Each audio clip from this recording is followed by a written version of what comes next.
Brandon Thurston from WrestleNomics is up next, and we're going to follow Brandon with John Pollock from Post Wrestling. Thank you, and good afternoon, everyone. But we can't ignore the math, okay? We can't ignore the data. Go on Google Trends, type in your name, then type in mine. You're a straight line. I'm a pyramid. I like the very direct question on that. Television ratings, downward spiral. Buy rates, plummeting. The time is now to turn the math around.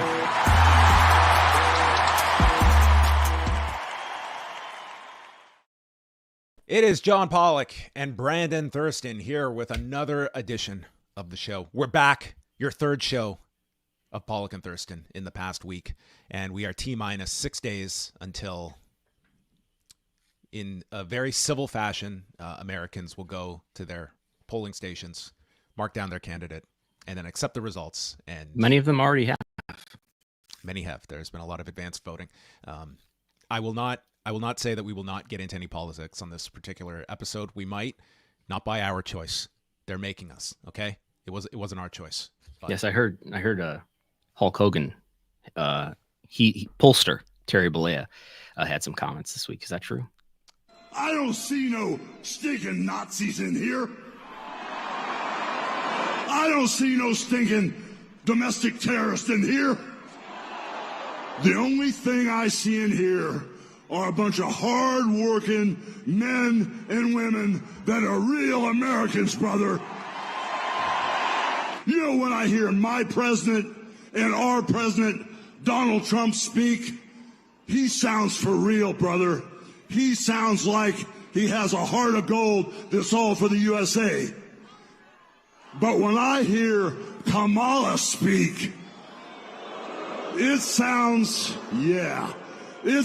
like a script from Hollywood with a really, really bad actress.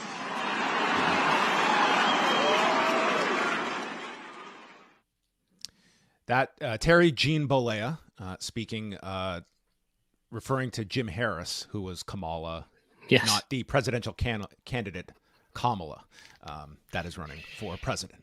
Yes. I heard he was saying that the polls are not accurate too. That it's obviously Trump is way ahead, and they're not. It's not a dead heat as it appears to be. Well, they have a secret weapon in Hulk Hogan because the man is traveling the country peddling his all-American beer. So he is interacting with which is like a poll in itself. Exactly. Everyday Americans, and he doesn't believe the polls because anecdotally, he runs into a lot of Trump supporters. So you know what, Nate Silver, eat it, okay? Hulk Hogan, he knows from state to, there are no swing states up for grabs here. It's too big to rig. Yeah, it's going to be a landslide, and if it's not, that's how you know it's not real. Yeah. So we have what are all of our representation? We had Dana White at the Madison Square Garden rally. He was there too with Hulk. So this was like the RNC sequel. This was this was like the horror remake. We had, everything represented on stage throughout these 5 hours at Madison Square Garden. And yes, Mick Foley has now come out. He is vociferously campaigning for Kamala Harris, coming at odds with his longtime rival, The Undertaker, who is supporting Donald Trump. So trying to keep track of all of these professional wrestling / MMA endorsements. Yes. Yes, well, we haven't heard from Vince or Linda is involved, of course, with the transition team as well. That is very accurate. I mean, this kind of transitions to our follow-up from last week with the Ring Boy lawsuit, and of course, Linda McMahon named as one of the defendants. How would you assess the coverage since we last spoke, Brandon, in terms of in comparison to when the Janelle Grant lawsuit was filed to this one here? Certainly within wrestling media, I think this was a pretty prominent story, and this was definitely covered beyond just wrestling media. In terms of television coverage, I didn't see much. I know like Law and Crime did a segment on it, but I think that's YouTube. Is that only. television? Yeah, I think that's YouTube only. So I wouldn't say like this had the gravitas of the Janelle Grant lawsuit or any of like Vince McMahon's resignations, for instance. I saw it get digital coverage with major outlets. So like CBS News and so forth had articles about it. Yeah. And that seems to be where it is at this point. Lee Cole, I thought, did a really fascinating story, or a fascinating show, I should say, with Tom Cole, with both of their sister and their nephew, because in a lot of this, Tom Cole is only known through this one particular story. And in this, you got a much better sense of Tom Cole, his upbringing, a lot of the problems that he had growing up, and issues he had over the last number of years as well. Like humanizing somebody that is sort of just a name to many people and just known as a ring boy that was the victim of abuse. Right. I didn't know until you mentioned it in your update that he was even supportive of Linda in her political campaigns in the early 2010s. That was new to me. So there's kind of a relationship from Tom of, that at least with Linda, there was some sort of amicability there. Yeah. I mean, when like back in, I think this was the campaign in 2010 when, this scandal was being revisited because of Linda McMahon's candidacy, and Tom Cole was, I guess, contacted, and, he voiced his support for Linda McMahon at that time. And I mean, that was one of the aspects to this was, the fact that he had this very, very checkered history with the McMahons and by extension WWE, but did publicly support Linda McMahon during that particular campaign. And after that, I don't even know if Tom Cole spoke publicly after that. I think that might have been the last kind of public focus on Tom Cole, because I don't recall him doing any interviews after that, at least nothing on the record. Right. So we don't know what his opinion would have been at the end of his life. So that is about all there. I do encourage people to go back if you want to hear our interview with Greg Gutzler from last week. He is the attorney representing the 5 John Does in the case against Vince and Linda McMahon and WWE. And we also had a story from Brandon that included a statement from Jessica Taub Rosenberg, who is the representative for Vince McMahon. Nothing from WWE or TKO, who have not spoken publicly about this in any form or fashion yet, and obviously they will have to respond to this complaint, but that is probably the only time we are going to hear them address this unless put into a position to ask a question about it. Yeah, it'll be interesting to see if in the Grant lawsuit, W has its attorneys, Vince has his attorneys, Laurinaitis has his attorney. It'll be interesting to see if Vince and Linda have the same attorney or if they do have separate attorneys. I would lean towards expecting them to have separate attorneys because they seem to be living separate lives. But there's one issue though that we can discuss here is that there's this law in Maryland that's allowing it's a new law that's allowing plaintiffs to file civil suits against defendants for not only child sex abuse but negligence that led to child sex abuse. And that's a new law, and that's being tested right now in the Maryland Supreme Court. So, something that we might see is that law tested, and then we might see the case stayed pending the decision that the court makes there, because it's really important that the venue that we have here in Maryland for the plaintiffs stays the venue that it is, because there is a federal law that's similar to this, but I don't think it covers negligence. No. And it's been interesting because over the last week, I really caught up on the Peter Nygaard case, because I thought it's, there's obviously parallels, not the least of which is the same attorney that represented all of the Jane Does in that case. And the extent to which these, in New York, the ability they have, down to if you received an email in New York, it gives New York jurisdiction. Now that's in the case of criminal charges being laid, but it really does outline why you hear so many of these cases that are prosecuted in New York and the far-reaching abilities that they have there, beyond just if your business is set up there or there's any allegations of abuse that occur there, but as well, it's even electronic transferring of emails that could be received in New York, and all of a sudden New York has jurisdiction over that. Right. So it'll be it may be something that we see as a move to change venue, but maybe even to put this case on stay pending that decision. And if there's a favorable decision that favors the defendants, that might be what you see. Let's also bring up this question because it was one that was brought up. Is in terms of any WWE or TKO officials being asked about this, next week is the quarterly earnings call. I would be stunned if this was brought up in that kind of a setting. Yeah, it just will not be. Not. It's not of at best we'll have it, mentioned in the filings of, something just disclosing it, but it's not going to be brought up in that setting. The job of stock analysts, just like the job of wrestling media, is to be supportive of the company, to be friends, to really, drive shareholder interests here. Of course, yes. Make sure you meet those quarterly expectations. So let's not hold our breath for this to be addressed in that setting. So if we're looking at the next opportunity, I don't foresee a press conference happening in Saudi Arabia this weekend. I would not expect that to be happening. No. So there is a post show scheduled, though, and there is a post show scheduled. You're right. And a kickoff. So, but we've never seen a press conference before. So if we are to believe there will be no press conference there, then you're looking at Survivor Series in Vancouver on November the 30th. And the response I received from more than one person was, it's not fair to bring this up to Paul Levesque, who was not part of this company when the scandal when it took place. And it's not a fair question to be asking Paul Levesque in that scenario at a press conference. He is not the person to be asked about this. What would your thought be on that? Is that a valid reason to withhold asking Paul Levesque? I think. Why is it not fair? Because people are trying to be entertained there.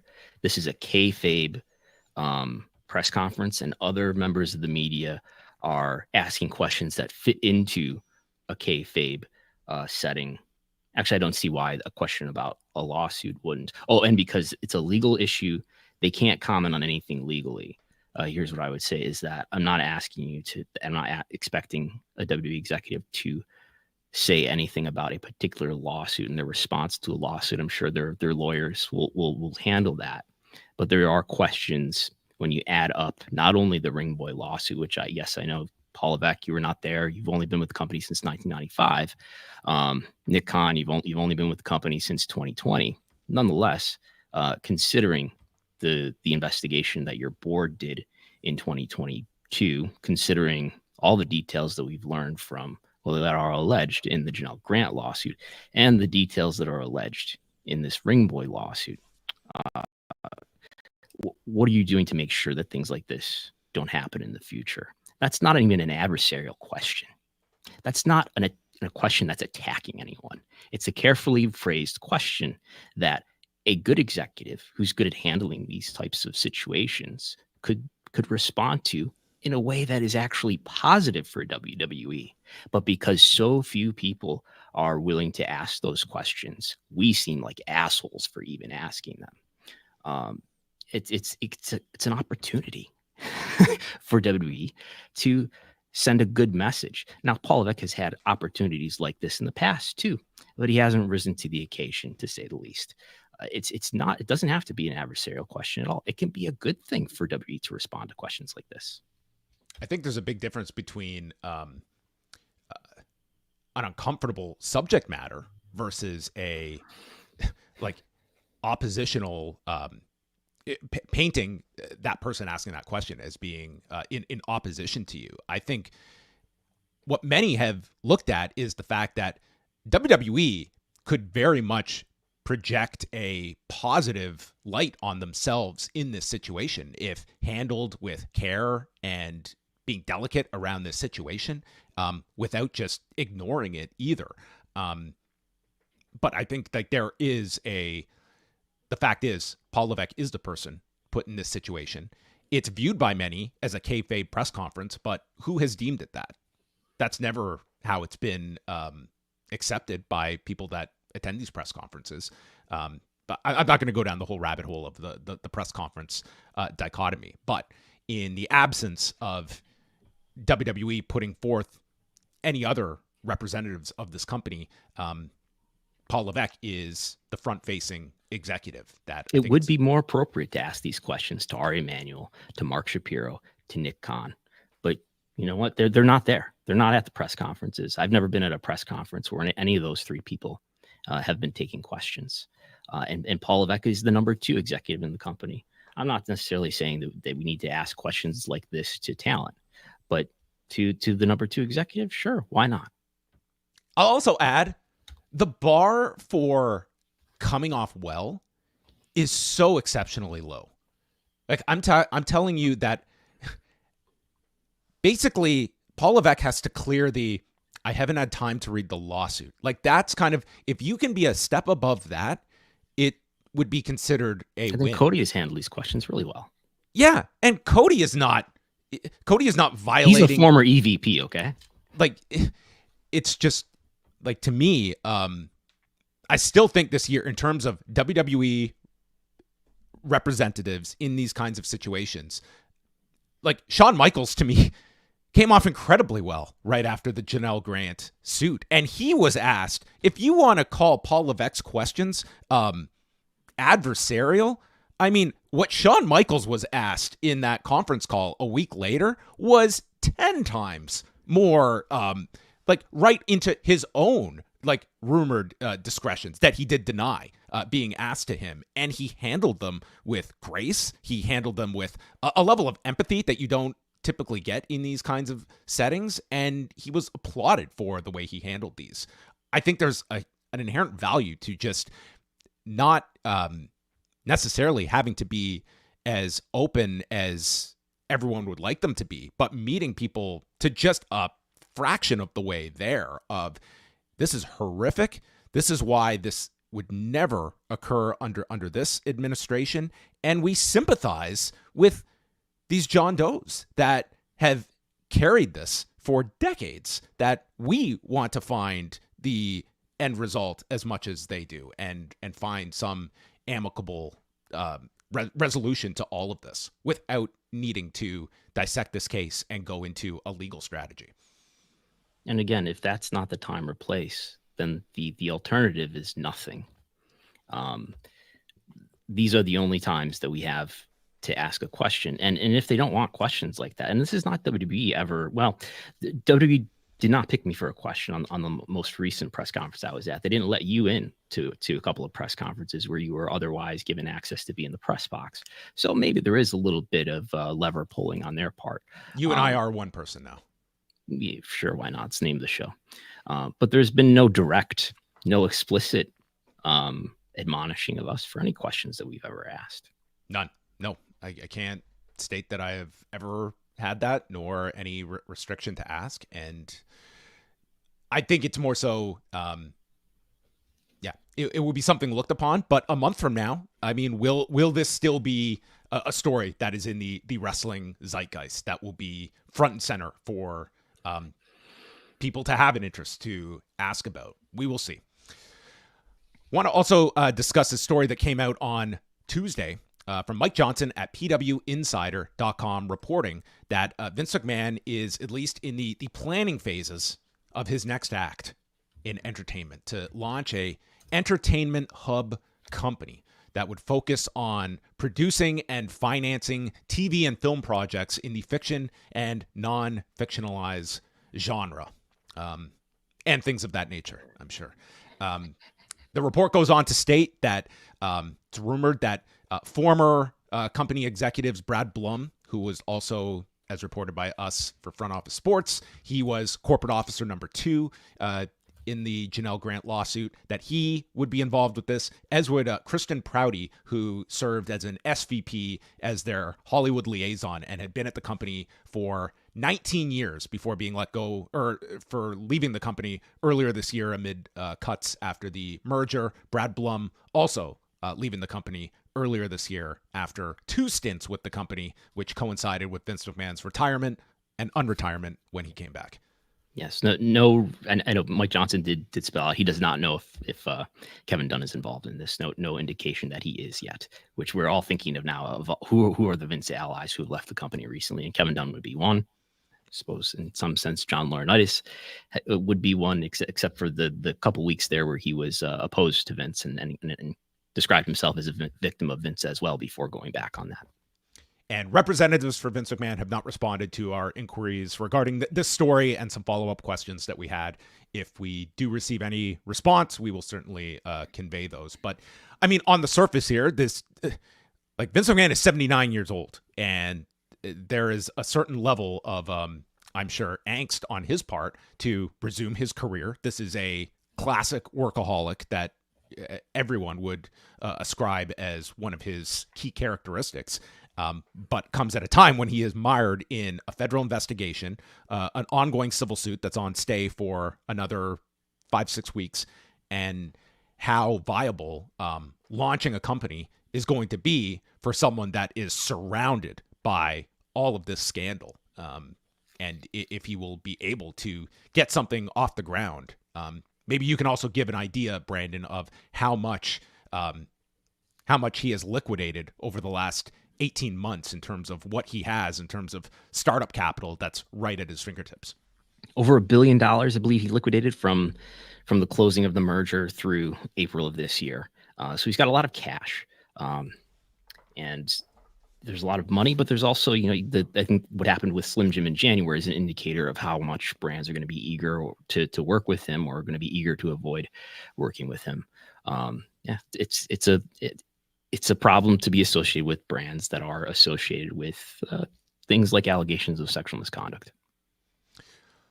All right, we are going to flip over to the other big announcement this week, and that came on Tuesday from WWE. They are launching their WWE ID program. So we're going to go first to the press release that was issued by WWE, and pulling it up here. And WWE ID. Under the program, WWE is going to provide prominent independent wrestling schools with the WWE ID official designation, with the goal of providing new trainees and existing talent at these select institutions with enhanced development opportunities, listing Booker T's Reality of Wrestling out of Houston, Cody Rhodes' Nightmare Factory in Atlanta, Seth Rollins' Black and Brave Academy in Davenport, Iowa, Elite Pro Wrestling Training Center in Concord, New Hampshire, and the Knox Pro Wrestling Academy in Los Angeles as the first WWE ID independent wrestling schools. Additionally, the WWE ID will identify top independent wrestling prospects with an official WWE ID prospect designation and support their developmental journey by providing financial opportunity and assisting with training, mentorship, and development, including access to world-class facilities, best-in-class ring training, athletic trainers, and more. WWE ID will give fans the opportunity to follow the paths of these standout prospects on the independent wrestling scene through curated behind-the-scenes content, as well as highlights and matches showcased across WWE's social platforms. A big initiative here by WWE that has apparently been in the works for quite some time. And I know, Brandon, you have done a lot of digging and have found new details about this that goes beyond just what was released by the company on Tuesday. Yeah, so I've talked to some people who are aware of how this program is working, and so we've learned here, and you'll notice here in the press release, they're only mentioning schools. Now you could look to Reality of Wrestling, Booker T's school, which is also a promotion, but at this point they're only working with schools, not yet working with promotions. I've been informed that there is no financial support even yet going to these schools, but multiple sources have informed me that there are some independent wrestlers already who are under contracts related to this program, and we haven't been able to identify yet who those wrestlers are, but it has been confirmed to us by multiple sources that there are indie wrestlers who are taking indie bookings, and they're quietly at this point under deals. I think it is possible that we'll see in the future, we'll see some announcements about who is under a deal related to this program. But one source who's close to the program informed us that there are currently no restrictions on these indie wrestlers to work for what promotions they can't work for, or whether they can lose. And this would naturally raise the question, well, can they even work for AEW?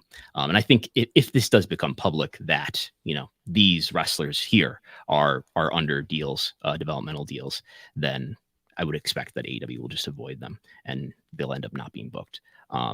It seems like one of those situations where does it even need to be spelled out in a deal? Like if you are attached to one of these contracts, are you willing to just take a extra work for AEW for one night? I mean, where it becomes interesting would be if AEW had interest in you and what is going to be the scale of which these WWE ID prospects are being paid. And if AEW wants to, hey, you create some buzz around yourself, we're willing to offer you a 3-year deal at X amount above what you're making. Do you have that ability, or will you be locked to a deal that forbids you from signing a contract elsewhere? Right. We'll see what we're able to learn once people who are under these deals are even identified. But one motivating factor, I believe, here is that this program will help them reduce their antitrust risk, which is something that I think this company and this parent company, TKO, are very conscious of, given MLW sued WWE last year. The lawsuit was settled at the end of the year for $20 million. And UFC's in a lot tougher situation with their 2 antitrust lawsuits. One of them's got a preliminary approval for $375 million. The Kung Lee case, the Johnson case, is still being worked on.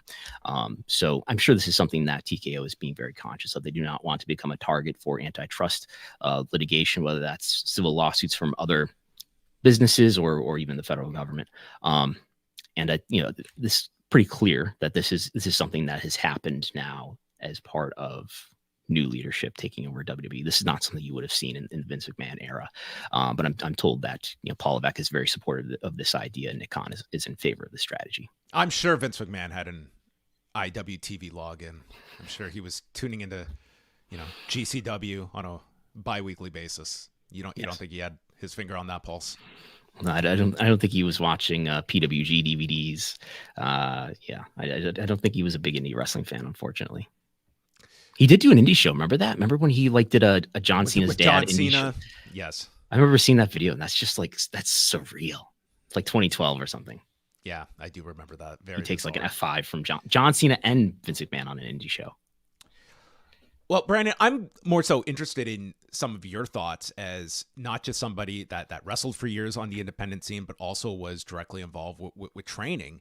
And if you're looking at it from the perspective, like, number one, I'm all for independent talents having parts of an income subsidized and being able to earn more to learn a craft. I guess you the pessimistic side of you always has to be what is WWE ultimately looking for? Is this to foster a healthier independent wrestling community? Is this to directly fill up another pipeline that goes straight to the performance center? And what this overall is going to mean for their amount of claws they're getting in on independent talent. But I could see a lot of schools that are, if it's presented to you to have this relationship with WWE, many are going to jump at it. But I think there should be that caution as well about protecting yourself and what are the pros and cons of this for talent and schools. And those might not all be in alignment either. Yeah. It depends on what the details of the deal are and how much money it is and what the restrictions contractually are and what rights it gives WWE. But I can understand the skepticism given WWE's history, right? The 1980s is where we start, and WWF at the time competed with the territories and put a lot of the territories out of business, or at least expedited those territories going out of business. The one that people point to in more recent times is the relationships that WWE established in the UK just before the pandemic. And I guess I'm not really clear on what the issues are there. I guess the notion is that they established these relationships just like they did with companies in the 80s and sort of elevated their talent and then took the talent that they wanted, and thus taking the talent that they wanted away from those brands like, I guess, Progress and ICW, and those companies were left with less star power in the end. I think the UK scene has had a lot of its own issues that don't have anything to do with WWE, including the pandemic, including all the allegations related to speaking out. But the US indie scene has had its own issues, I think, just since AEW has launched. Like, this is, to me, the US indie scene that we have now is sort of the indie scene that you have when you've got two pretty strong companies that are just properly identifying talent. And I think the bubble that we had with indie wrestling in the throughout the 2010s is largely due to the misidentification of talent and not identifying talent under the leadership of John Laurinaitis and Vince McMahon. We're going to bring in our guest who is going to give his perspective of this. Mark Pollesel, who is the promoter at C4 Wrestling out of Ottawa, Ontario. He shared his thoughts on X, and I thought outlined like a lot of these. Everyone completely understanding Agreed. of both viewpoints and respectfully responded to him, and it was a great civil discourse as always comes out of this. So, dare we say we are going to jump onto that. Mark, you survived quite the day on X. How are things in your chaotic world? I'm sitting down for the first time today with you guys. But yeah, you guys go through this on a weekly basis with the feedback of your unbiased opinions. If you give a hint of any sort of critical analysis to something, I'm bought and paid for by Tony Khan. My bank account doesn't know that yet, but apparently I am. And I'm also very jealous, is what I've been told, and I was said no to in something I never knew existed. But what can you do? I want to just read like an excerpt from this, and again, you can go to C4 Wrestling to read. It's a great thread. I would encourage people to check out. But the point of independent wrestling is for talent to discover themselves and develop themselves, to grow, to learn. If you claim to be an independent but are bound to $1 billion company, you're not an independent. If you're a young trainee, there is no fast track to the big leagues. I know when you're 19, 20, 21, etc., it may feel like it is a now or never type situation to make a career in wrestling. Don't rush yourself. Pride yourself on growing and traveling. And I'll just summarize at the end, because sometimes you may notice, Mark, on these threads, they don't make it through the entire thread to the end.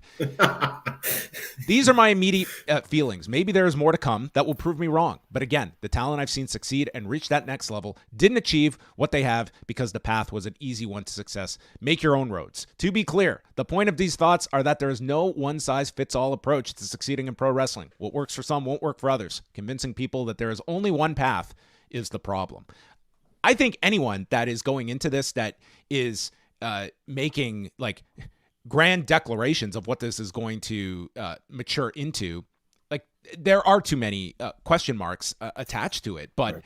The idea of this is all good or all bad, you kind of have to dismiss that because anyone, I think, looking at the track record has to enter one of these deals with a healthy dose of skepticism as well, to understand like there is a value for WWE of why they are cultivating this program for their benefit. Yeah, I a lot has been said in the last 24 hours since this came out, and there's not, it's very vague, and I feel it's very vague intentionally. Looking back over the last 40 years, I'm not gonna share my feelings on WWE one way or the other, but I don't know of a whole lot of selfless acts for the industry that WWE has ever done. And that's fine. They're a business. They're looking out for their own bottom line. And that's fine. I think that there is nothing wrong with an industry that I know, Brendan, you were saying that we were in an artificial sort of period during the late 2010s. I'd argue that we were in an artificial period from the mid 80s through the early 2000s, where prior to that, the territory system existed. People traveled, people grew, people learned, people became the ultimate version of themselves by trial and error. And I feel that, well, not a perfect system in the indies today, because it's all over the place and there's good and bad. I think that it's similar in a way to the territories, where people are traveling every weekend. Those who really want it are traveling every weekend. Those are multiple 4 or 5 shots a week, depending on how far they're willing to go. And I think that it's just, like I said, I don't think there's a fast track. And I'm not saying that necessarily this is, but to young students starting out who are, say, 17 or 18 years old, if they say, oh, there's this WWE approved school that's 2 hours away, or this other school that's still got a good output within driving distance or whatever, they're going to go with the visions of this is my entry into the WWE is what I feel it is. And knowing a lot of younger talents, I don't blame them for that. But look at, I don't know. I think jumping around here, at the end of the day, I feel that this is just another program they're doing. It's no different than or hiring directive that they're going through, which is no different than in the 2010s when you had to be 6 foot 230. You weren't going to be looked at. Then it was Black and Gold came along and signed up everybody who had ROH buzz or indie buzz. Then we came into the arms race when AEW was signed, and just everybody was signed. And I think the indies have sort of bounced back post-pandemic since then to a degree. And I just don't want to, not say I don't want to see, but I think this will inevitably lead to AEW having to start something similar, inevitably leading to an arms race again of sorts, and just taking a lot of people off the table, not selfishly at all. I'm saying for their sake before they're ready. Brandon Garcia was courted in 2019, 2020 for NXT. Had he gone down there, likely at that time, he would have been part of the cuts that came a few months later, and virtually everyone was sent packing. And that's not a statement on his talent, but say a kid as hungry and as good as Danny came along and Dante went Rios, as I recall. Yes, exactly. And they even copywrote the name. Yes. Say a kid as good as Danny was 4 years ago or 5 years ago, got a taste of the business, had all the potential in the world, went to a WWE-approved school, wasn't the top 2 picks that they had in mind for whatever reason, and then sent packing. And they're seen as a failure to some degree because they didn't fit what was needed. There is I agree with a lot of what you're saying, Mark, but I feel ultimately it's like for a lot of these guys who are, it's an incredibly tough road on the independents. And if this is flashed in front of you, no one's playing the long game on this. It's going to be something very, very enticing, and 100%. It's going to be very hard to dissuade people from. I think something that does have to be figured out is what is being offered. Is it NXT UK? Here's $14,000 a year. You can't work anywhere we don't approve of, right? Because that's not helping anybody. And as I said, it's a dangerous. And just to add, I've been told by at least one person that there's no restrictions. So we'll see if that lasts, but there's no restrictions on where you can work. Remember when Samoa Joe was in NXT and he was allowed to work indies restriction free? How long did that last for? I'm just saying, WWE says a lot of things, and that's fine. It's their business. But for 40 years, we have seen those things, and we have seen the ultimate direction where most of those things go.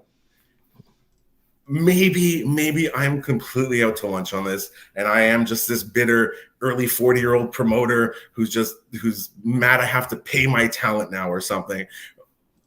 I just think logically, which is a scary word for a lot of people, it's not going to be for the benefit of everybody. And I get that why it's not supposed to be. Yeah. Do you have any concern that, so one thing I've heard from people generally is that this might lead to a more homogenous wrestling style because people might just start to conform to, and we've seen a track record of this throughout the developmental history of WWE. People might just start to conform their style to what they think or what they've been told WWE wants, and that leads to a more homogenous wrestling style in the indies, which really benefits from having a wide variety of kinds of wrestling. I think talent benefits from having a wide variety of styles to learn from. And that's why I think traveling is so important to young talent. Getting international exposure or experience is so important. There is no one style of wrestling. We've been told because of one company that blew up in the 80s that Northeastern American style was the style and anything else was Southern wrestling or whatever. The beautiful thing about indie wrestling is there is no house style. The people who will knock me for what comments I made were going off on indies being dangerous and setting each other on fire and what. These are people who've never watched indie wrestling. They've seen clips pop up on Twitter. They believe that WWE took everyone out of smoky bars with 200 people in them. And you're not going to win those people over. But I just learning and styles, having a house style, it's just homogenized style is not for the benefit of anyone, because again, if you're a 19-year-old kid and you enter that into one of those schools, I'm not saying you're not going to learn the fundamentals. I'm not saying you're not going to learn the basics. I'm not saying you're not going to get a good start. But if you are cut, you're going to have a whole lot harder of a time to adapt and grow outside of there, because you're going to be taught, well, that was the WWE approved and accredited method of learning. And that's a dangerous mindset, I think, because that's pushing that this is right. And in art, there is no right or wrong. And professional wrestling as an art, and independent wrestling, I have always loved, because it's such a melting pot of styles and a melting pot of personalities and people, and not trying to fit a certain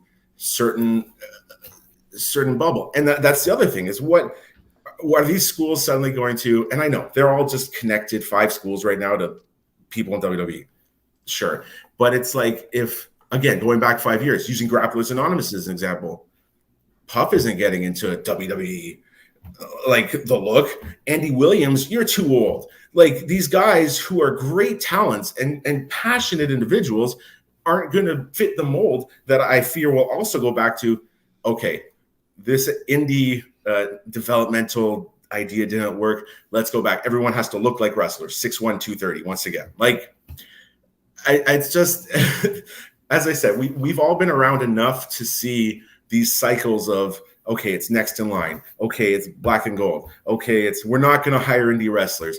Okay, now we're going to sponsor indie wrestlers perhaps, which is a great idea in theory, until the restrictions will start popping up inevitably.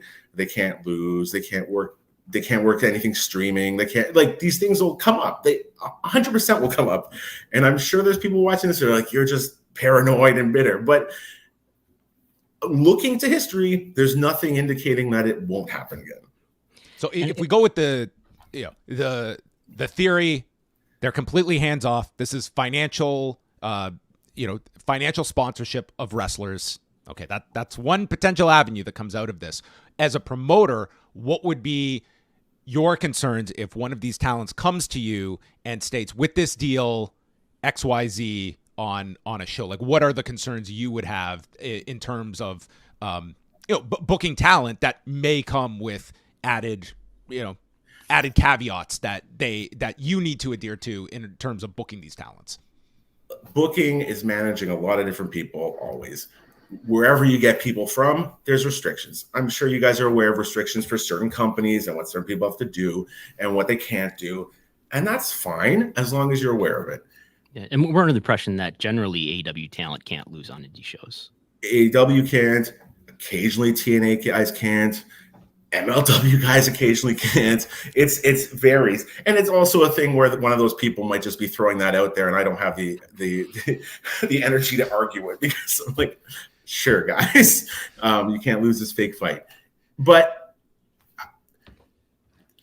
I think I think it's not, for me, even like, okay, if it's a restriction on where they can or cannot be shown, if I can't stream your content, if I can't put it in the C4, as small as it is, but in that C4 library on IWTV, well, I need my content. I need to have what we put out there. Thank you for that. But I need to have the whole idea for me to help people grow is by having good matches available for people to watch and to get themselves out there a little more. I don't think logically, if it's just a sponsorship thing, I don't see suddenly the intelligent people out there saying, well, now my price is this. I just think that would be, they'd shoot themselves in the foot. That doesn't make sense. Right. Even wins or losses are being presented a certain way. I can work within those boundaries as long as I'm aware of them. for me, my biggest concern for this whole thing is what I tried to get through it in my post is nobody is fully formed when they start wrestling.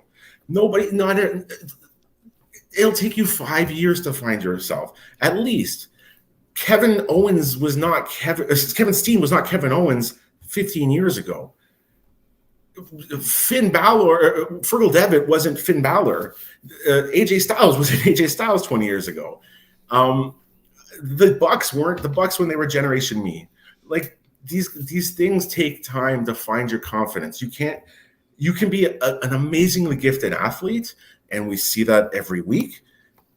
But there's a confidence, which is that it factor that is if you're in front of a crowd and it's not what you had planned for, you're able to think on your feet. You're able to go with the flow. You're able to have the confidence in the performer you are that it's not you're throwing off your game.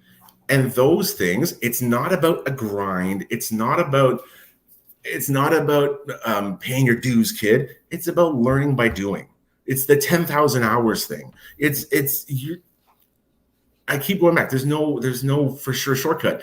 And the other thing is when I said in that, if you're doing this for 5 years or 10 years and you spend that time from 18 to 28, if you've got talent and you're getting out there, you're traveling internationally and you're making a name for yourself, your value is much more than if you're 2 years in showing up at the Raw tapings and trying to get noticed.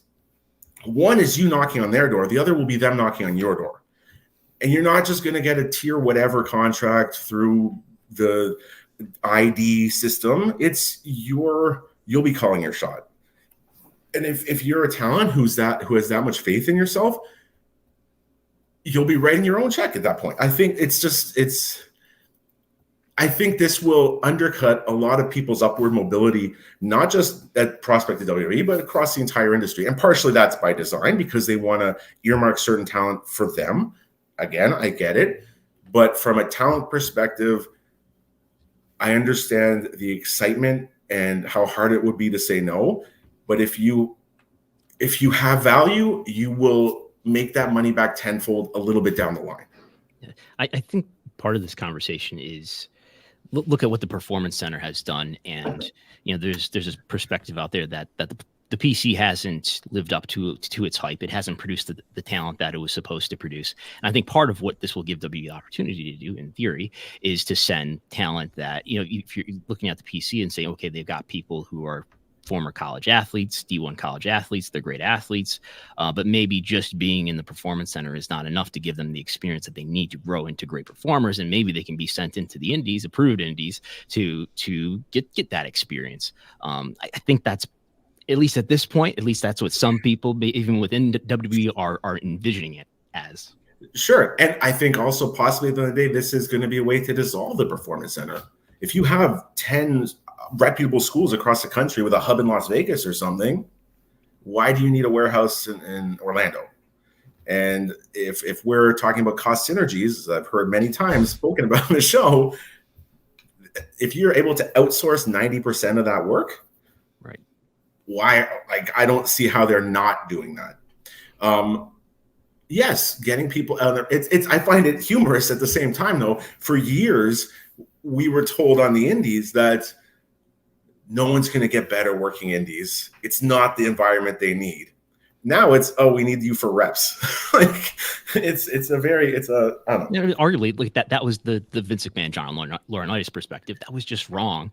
And if we take it in good faith, right, this is the new Paul Levesque perspective, is that the indies are really important, which is something that we heard him evolve into over the course of the late 2010s or so. Pardon the pun.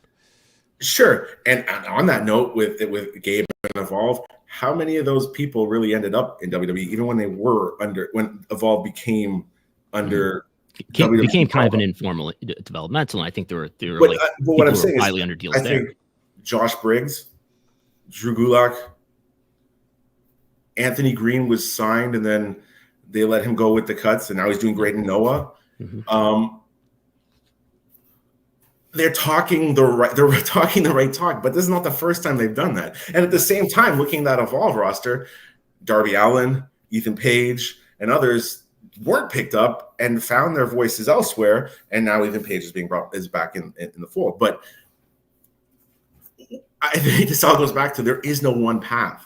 There is no one guaranteed path, and trying to sell this as the surefire way to roster success is gonna, I think, be a rude awakening for a lot of people, because how do you view what they did with the UK and the relationships that they made with, I guess it was Progress, ICW, and WXW?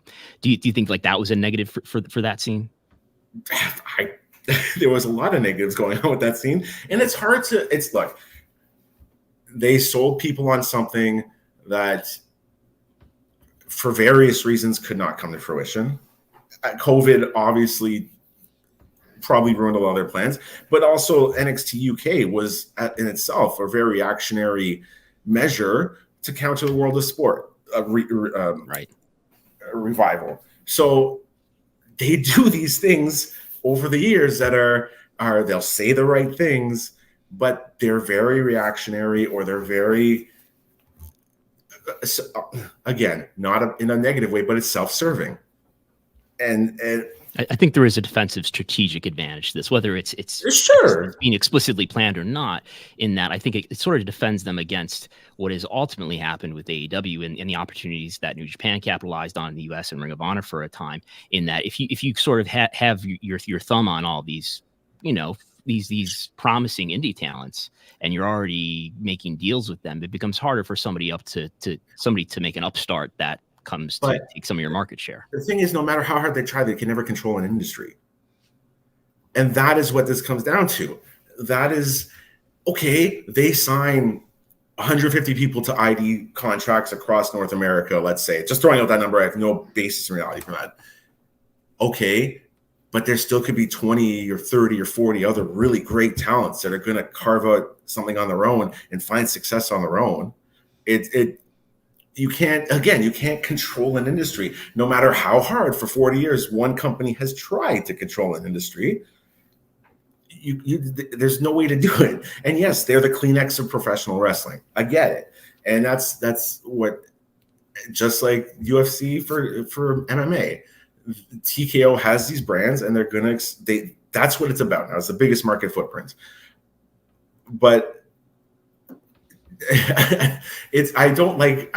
I'm really not paranoid or worried, but I sound very paranoid when I say it's hard to trust a company that they're doing this for the better of everyone, because they're not.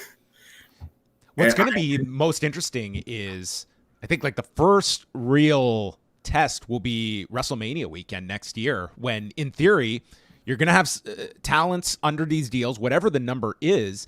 And when you hear, like, the most lucrative weekend of the year for a lot of these talents, and instead of being able to take 8 bookings, it's, hey, we need you at Access today, and your overall deal is what covers this, and you can't go do Game Changer and then cross town and do this show. Like, that will be a very interesting weekend when you have some of those guys that are taking all these different bookings, and that would be a weekend that WWE wants to have these talents under a certain spotlight. I think another thing that, like, there's this idea that they're going to get ahead of the next indie star by signing them at this stage. But again, Bryan Danielson wasn't Bryan Danielson when he was working in Memphis in 2002. The Motor City Machine Guns aren't main eventing like SmackDown last week and winning the tag titles in Madison Square Garden 20 years ago, even if they signed them at that point. There were warehouses filled with people after in Heartland and Memphis and UPW. OVW after buying out WCW. Like, you can acquire all these things you want. That doesn't mean it's going to perform the way you want it to.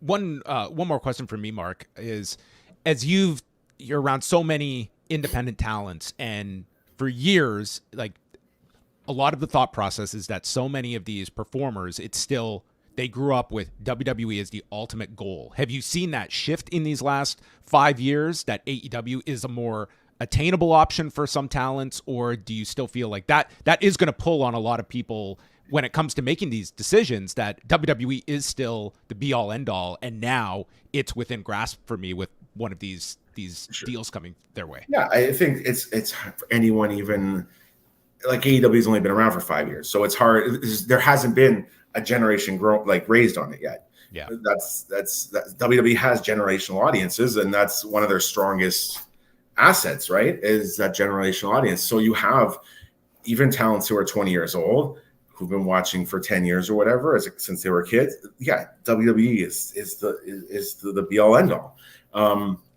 I do believe that people are starting to see more opportunities in an AEW or elsewhere. And I whenever I talk to a young talent, it's WWE will always be there. It's not going anywhere, and likely AEW will be there for just as long.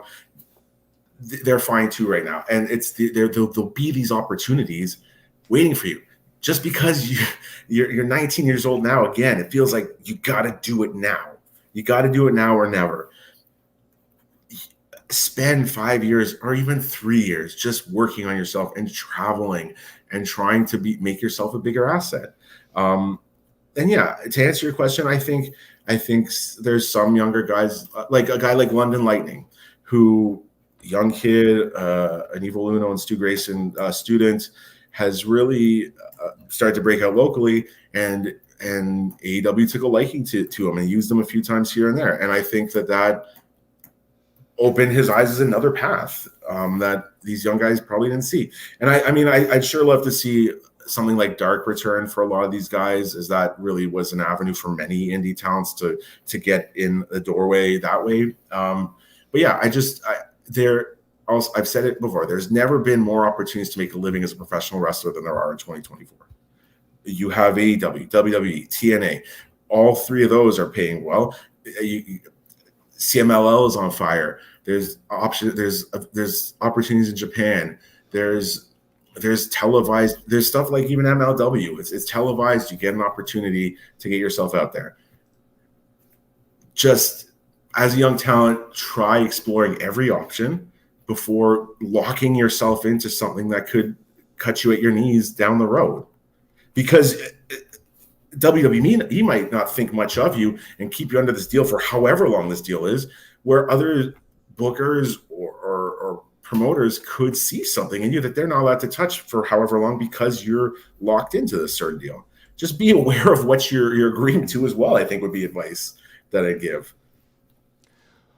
Last thing, Mark, do let everyone know here how they can follow the work you're doing and where they can check out on IWTV, because Mark has been, it's no exaggeration, he has spent his adult life promoting independent wrestling, and C4, they always have a lot of buzz attached to their shows that happen pretty much on a monthly basis in Ottawa. Basically, yeah, since 2007, November 29th, we're celebrating our 17th anniversary here in Ottawa. On c4wrestling.com, you can click get tickets or watch us on IWTV. We don't usually stream live. We'll put it on the Tuesday following, just because there's so much weekly content on a Saturday night on the indies. I'd rather give it 2 days and then let people see the show. And people are finding our stuff and enjoying our stuff. We've got a very talented roster. Like I mentioned, Grapplers Anonymous, there's several great talent out of your neck of woods, Brendan, who've really worked hard. And using Young Jay Lee, right? Young Jay Lee is amazing. Young Jay Lee. He's one of the last trainees I worked with. Yeah. Yeah, he's such a good kid, and yeah, but yeah, there's a good crop out of there. Even though it wasn't a WWE accredited learning institute, it's still very good. Well, Mark, thanks so much for joining us. Thank you, guys. I imagine there's a lot of promoters and trainers out there that probably have a lot of similar thoughts. And I don't know how many of them maybe want to speak openly about it, because there's a lot at stake here for people. And I think that it's very important that, this, like, history is usually a guide for the future, and it's worth having healthy skepticism. But I'm sure everyone will agree unanimously with our discussion today. So thank you so much for joining us, Mark. Thanks, guys. All the best. Thanks, Mark. You too. Take care. All right. Mark Pollesel joining us, folks. So a big thank you to him for joining us. I think it's going to be, it's one of like so many questions that I have attached to this deal. And that's what we're left with, is many, many questions. And hopefully we will set out to answer those in the coming weeks. But if you are a WWE performer on the roster, like, this is a very, it's a self-involved industry where you naturally look at yourself. And if you are a performer that is seeing, not an insignificant amount that is now being allocated to the grassroots level of wrestling, and still I'm paying for my hotel, I'm still paying for my car. Like, certainly if you are a WWE performer, you can look at, maybe we can make some advancements here at this stage of the game where these performers, I mean, it's still wild to me. Like, whenever those clips come up of Bayley on FS1 a few years ago, and I feel there was another one recently. Just bring it up at your next CBA negotiation. You know what? It slipped the agenda at the last time they sat down for their last collective bargaining agreement to talk about the percentage they'll get for the Netflix deal. But again, it's like it brings up all of these interesting questions. And again, we will see what happens. I will say this: for this many months into the WWE TNA crossover, like, what we have seen, number one, is that we've seen NXT talent go over there. We've seen them lose. We've seen TNA benefit from this. Like, their attendance, like, they did 3,000 people this past weekend at Bound for Glory. I would label this so far, like, this has turned out well for... It's been a benefit for TNA. It has been a benefit for TNA. I think it's been very clear. They've been working with Noah in Japan. They've worked with Noah. They're sending Shinsuke Nakamura back there. I mean, it certainly remains to be seen. But I think anyone going into this with either, as we stated with Mark, like, to go in this, like, this is can't miss, this is completely positive, or this is going to be the death. I think any of those extremes you have to eliminate. What has Noah benefited more from, working with WWE or working with Kijimoto? Oh, geez. I mean, with Keiji Muto, I mean, entertaining from the outside to watch this man operate. But yes, it has been, the Abima relationship has really brought all those parties together. But let's have the quick PC discussion. Is this an admission of the failure of the WWE Performance Center, which launched in July 2013? I think it's definitely an about face of where we were several years ago, when it felt as though, like, we're not cutting off the independent scene, but it's like, you're going to have to be truly special for us to invest in you. We want to go through this NIL program. And I think it is an understanding that at the very least, the NIL program is not going to be sufficient enough for replenishing our recruits. But they have a warehouse, and they have all of the resources, both monetarily, and they have all the legends there to train people. Why has the Performance Center's output been disappointing? And if it has, why? Well, let's look at least in the modern times of, like, we're not going to go back to, like, Florida Championship Wrestling era, but of the recent years, like, what and who have been the success stories out of the Performance Center, where basically day oneers have come in and ascended? I would place Bianca Belair in that class. I would place a Braun Breaker in that class. Like, those to me would be your standouts of the last 5 years that can be claimed as... Put Williams in there. Trick Williams, I would add in as well on top of that. I know Braun Breaker did, like, under 10 matches, I think, before he got to the Performance Center. So I consider him a Performance Center product. And perhaps you're looking at, hey, if in a 5-year span, if we get a Bianca Belair, a Braun Breaker, and a Trick Williams, who I think are all people, could you make the argument that in the next... Bianca Belair has technically headlined a WrestleMania. A Braun Breaker and a Trick Williams headlining WrestleMania, is that potential in the next 5 to 10 years? I think definitely. So what is the level of success needed to qualify this enormous investment as a success if you get 3 to 5 of those performers that could be main event level performers at a WrestleMania level over the course of and just to throw some other names out there, and there's caveats we could put with these two, but Braun Strowman, Baron Corbin, let's see here, Liv Morgan, in terms of people who are, and I think there's these other cases of people who quickly were used on the main roster, even in really high profile spots, like Ronda Rousey, who's I think she might have had some rehearsals at the performance. I don't know if she was trained one or two, as she would outline in her book, or 30. Even, I mean, look at some of the celebrities like Bad Bunny. Suddenly, I mean, I'm not saying that they were products of the PC. What I'm saying is almost the opposite, in that they were quickly pretty good, and I'm sure there was a lot of rehearsal. And I'm sure in the case Logan Paul is the next one I want to bring up, as somebody who's obviously a gifted athlete, as we see in his boxing career, but somebody who's just suddenly able to be a really good wrestler, and maybe that's just athletic gifts plus a lot of rehearsal time. I think it's the argument of the people that come in. If you have, number one, I think athletic pedigree is still very, very high on their list of requirements. Number two is having a more than cursory love for this industry, that it helps that you're a fan, like a Bad Bunny or someone that at least understands the industry. And I think that is the intangible, that if we can get those together in concert with our team, we can produce a Logan Paul to do 6 to 7 matches per year. That obviously his athletic skill sets him apart, and he has clearly an aptitude for this, and beyond just a cursory interest in professional wrestling. And the idea meaning that I'm sure there are plenty of NIL talents that they have signed that are looking at this as an opportunity, but not really understanding what they are getting into. You go directly to the independents, and if you're somebody that is coming up to the independent system, there's going to be a much better hit rate. It tells you something about that person's passion, I would say. That has more than not been a versus somebody lifelong being offered fan a contract by WWE and understands what they are getting into, as opposed to a college athlete that has come up in a totally different system than the independent professional wrestling scene, which are very, very different. As I was saying to you earlier today, on one hand, it's hard. I look at the Performance Center, and they've got all the resources in the world, and I've had some experience training people, and we've had a few people who names people actually recognize now, including Daniel Garcia, Kevin Blackwood, young Jay Lee, Daniel Rios for Dante Rios. Who I, along with others, we trained. So it does. Considering that, I look at the Performance Center and all the resources and time that they've had, they should be doing better than they are, I think.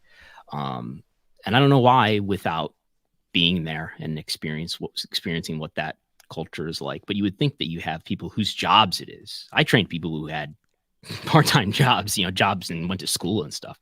But it's like they're living there in Florida, and they're being paid a full-time living to just do this. It's hard for me to wrap my head around why they haven't been able to produce more good wrestlers.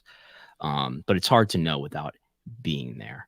Part of it is the fact that we're in this weird wrestling industry today where there isn't, people aren't on the road 6 or 7 days a week, brother, up and down the roads, wrestling all the time. There are some Florida house shows, and they've cut back on those. And maybe part of this new strategy is not just the funnel up into WWE, but the funnel coming out of WWE of people who need experience that the PC can't give them. And I am suspicious that there's like a sort of a snobbishness towards wrestling that is not WWE, and rejecting ideas and styles and philosophies of wrestling that are not WWE approved. You're gonna have to cite your sources to make such a grand statement like this. That. Is just an opinion. This is the just last 5 years. I've not seen any evidence of this. That and non-WWE presentation of pro wrestling would be completely rejected.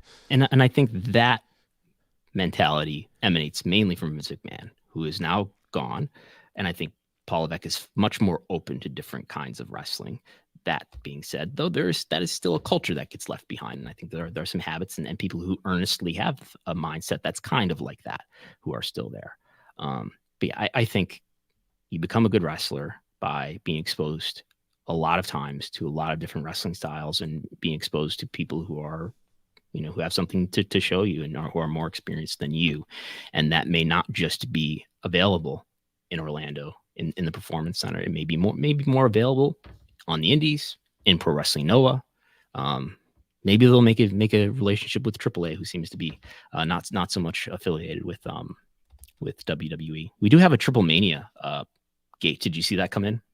I did. I actually forwarded this over to our good friend, the Cubs fan. Oh, good. I thought about for his forwarding records. too, yes. just so you know. This was the third of 3 TripleMania events that went down August 17th. This is an exclusive, by the way. Exclusive. You exclusive details in this video title. Here's the exclusive detail. From August the 17th of this past summer, 18,986 tickets sold by AAA for TripleMania, a gross of $420,561 for TripleMania, which for context is very close to the number that Jason Cruz got for the gate for Wrestle Dream. So this is much lower ticket price for AAA, much higher attendance. Yeah, the average ticket sold was $22.15 for TripleMania, who are not at the mercy of dynamic pricing that is sending the current get-in price, according to TickPick, the 2-day pass for WrestleMania next April. Get-in price currently $1,017 for 2 nights.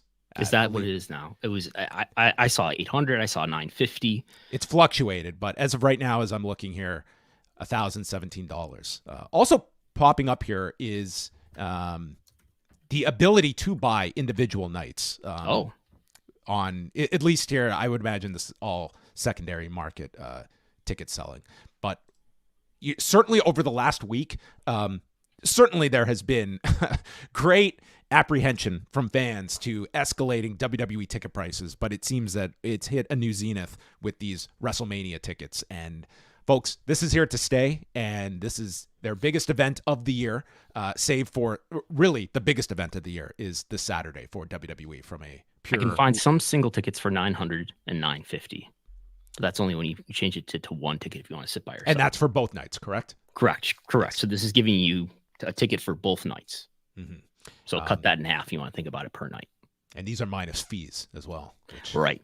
Yeah. They're going to hit you with those fees. Man, I just bought Toronto Raptor tickets the other night. And man, fees for that, for just a throwaway game against the Lakers. I was like, my God.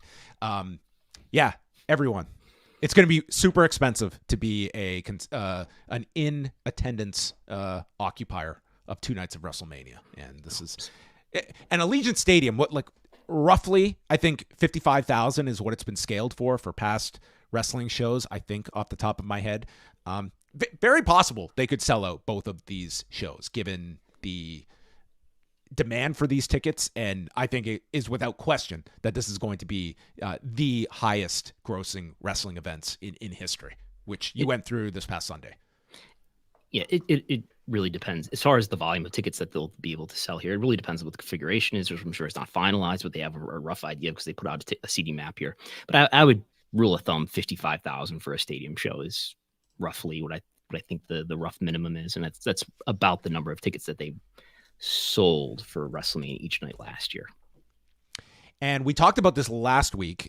We didn't have much time at the end of the show, but just to go over it. So last week, Endeavor made there was an acquisition by TKO from Endeavor of the IMG agency, PBR, and the on-location ticket service. And I understand there was also, a college, there was like a basketball league tied into this. I have to. Well, I'm not aware of that. Anyway, for sure, those 3. I will double check on the others. But Wall Street did not respond very well to this, as they saw the stock was trading at around $126, and then this announcement was made. Currently, as of Wednesday afternoon, it's trading at just over $116. And here is a friend of the show, Brandon Ross, on the Lightshed Partners podcast, talking about how the street reacted to this news, and as well why there could be some optimism for a deal that's coming down in early 2025. The bottom line is investors didn't like Endeavor because they didn't understand. As a public company. As a public company. Yes, because they didn't understand a lot of the assets. There were no KPIs attached to them, and they didn't know how to model it. They liked TKO because it was a very simple story with assets that they understood, with a growth trajectory that was very obvious and free cash flow that was very obvious. Now you muddied it up a little bit. So that's the bad news. That's why the stock sold off today. Now, when we're talking 2, 3, 4, 5 months down the road, when the UFC deal is probably done and announced, if that is a good deal, the stock's going to go up a lot from here. If it was a bad deal, the stock's going to go down from here. And everything that was done today is going to look like a relative pimple and be forgotten about. So if you think the UFC deal is going to be good, you probably want to use this sell-off as a buying opportunity, is my guess. There's Brandon Ross. So this story, a pimple, potentially, for TKO. I saw another, I saw a WB investor also tweet that this tells you that they're confident, that the insiders, the people who run the company, are confident that the UFC deal, or confident generally in the future of the company, and that would include most of all in the immediate future, the UFC deal. But so the part of this is that Mark Shapiro, I believe on the previous earnings call, was asked, "Are you going to put PBR in here or anything else?" And he said, "No, we're not going to pollute." Pollute the story? What's that? Pollute the story? Yes. Pollute the story because it's a clean story. TKO. Right. Which means this is a really clear way to kind of invest in sports rights fees, right? If you're really bullish and optimistic about the sports rights market for these broadcast rights, here's two properties whose future is really closely tied to that. And now you're putting PBR, which also is, but you're also putting in IMG, which is a talent agency that negotiates for sports rights and represents a lot of athletes. And then also the On Location business, which is it's a travel packages business basically. And which are these companies just have lower profitability margins than WB and TKO do. Now, unlike the Ring Boy suit, this story, I imagine, will get plenty of questions on the call next week. The most important thing in life is, when in your moral hierarchy, it's the less fortunate are down here, and it's shareholder value on top. Yeah. Next week's going to be very interesting because we should mention this. The earnings report and call are taking place next Wednesday. The call is in the evening, so we are going to delay our show till Thursday of next week. I think as well, like the results, we probably won't have a clear winner from the election on Tuesday, but that could very well be something of interest to on the call as well. I don't know necessarily, but could be a very interesting call coming the day after the in what way? Election. Like antitrust? Plenty of it, yeah. Of labor issues, concerns about potential labor issues. Potential, like what a Republican administration means for a company like TKO that's been very attached to this administration. I mean, the larger question to me is what that could mean for Vince McMahon, seriously, to have in terms of a federal investigation. I don't think he can be pardoned. I don't think pardons can cure him of his civil lawsuit issues, but maybe not the civil one, but federal investigation. Yes. Anyway, let's not get into all of this this late in the show. All right, that is all. We have a couple questions. We have a couple questions on the board here. Jake from the Windy City says, "I don't think WWE ID is great news for AEW as well. They haven't done that much homegrown talent development, in my opinion, outside of the Nightmare Factory, which is now a WWE ID school." Listen, AEW. This is a measure that I don't think you can just roll over and not have some kind of response to this, because ultimately it's constant replenishing of talent. And like, if you are AEW, does this inform you of a new strategy when it comes to cultivating your own talent at the independent level? Because quite frankly, this is going to leave you without access to a lot of talent when WWE is putting these resources into identifying those talents very early in their career. So I do think there needs to be some response to this. And the larger effect is, like, today we have 5 schools attached to this. In 2 years from now, like, that number could be 10x. And if you're talking about all the main wrestling schools that are attached to this, that's absolutely going to inform the way these performers are being trained, of where they are being directed toward. Like perhaps that is a sky is falling outlook to this, but you naturally have to be looking at like where the spread of this is going to happen, and the amount of schools that WWE is going to attempt to bring under this system.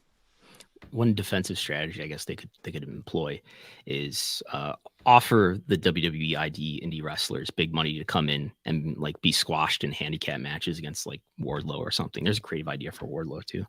I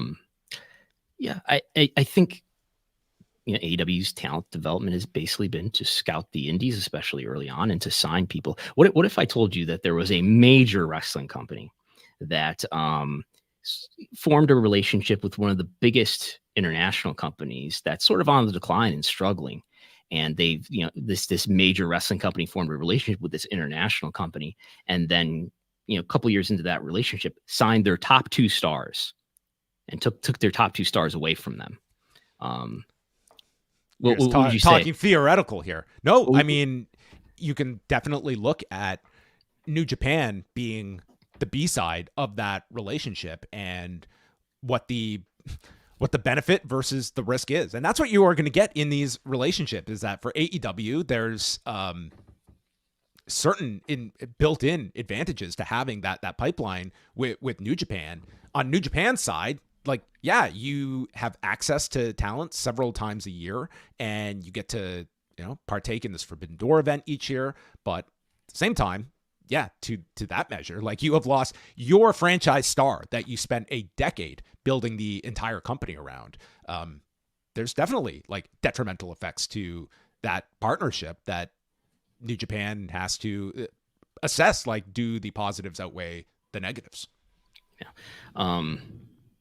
I guess New Japan calculates that it's a relationship that's working out well enough for them. I would say it's pretty clear that AEW has gotten the better version of that. But it very much, if this was WWE, I hate to say it, but if this was WWE, I mean, people would be sounding the alarm. This is exactly what we're talking about today, on a much larger scale, I would say.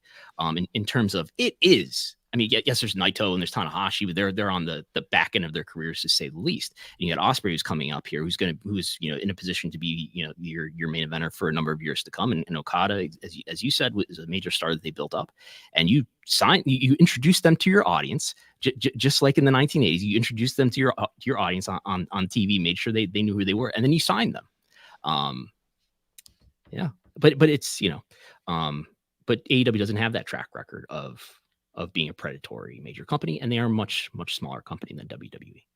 We've also got, they have announced Kenny Omega is going to be a Power Struggle on Monday and appearing there. You would think that sets up something for him in a New Japan ring as well. Like, these are the things that you're going to balance. For all the talk, like TNA, again, I think they've benefited a lot from this relationship with NXT, but it's not as though NXT is sending their premium talent to work in TNA. It's like, this past week, like, Bound for Glory had Wendy Chu and Brindley Reese, but there is still a benefit from that. And these are all the things that you have to weigh. There's clearly the philosophy. I see it in a number of ways from WWE, in that they want to use, with any other wrestling company in the United States, they want to use NXT as the comparison point, whether it's comparing ratings, which have become quite comparable with Dynamite and NXT. But even at first, they wanted to, there's a, sort of a message of, they're just competing with our developmental league, and you're not going to see Roman Reigns show up in TNA or something like that. Certainly, it's they want to, that's the comparison point, is that these other U.S. companies are comparable to our minor league, because they are minor league. Thanks for the question, Jake. We appreciate it. Yes. And we also had, this was addressed to Mark, who's now gone, but do wrestlers think bigger picture outside of their own bubble, for lack of a better term? Do they think about all aspects of the industry, or just about them? I think what this question is getting at, I guess I could tell you, I haven't been involved in any wrestling since 2021, but in my experience, independent wrestlers, and this probably goes for wrestlers in general, the majority of them don't have like a close handle on the inner workings of the industry.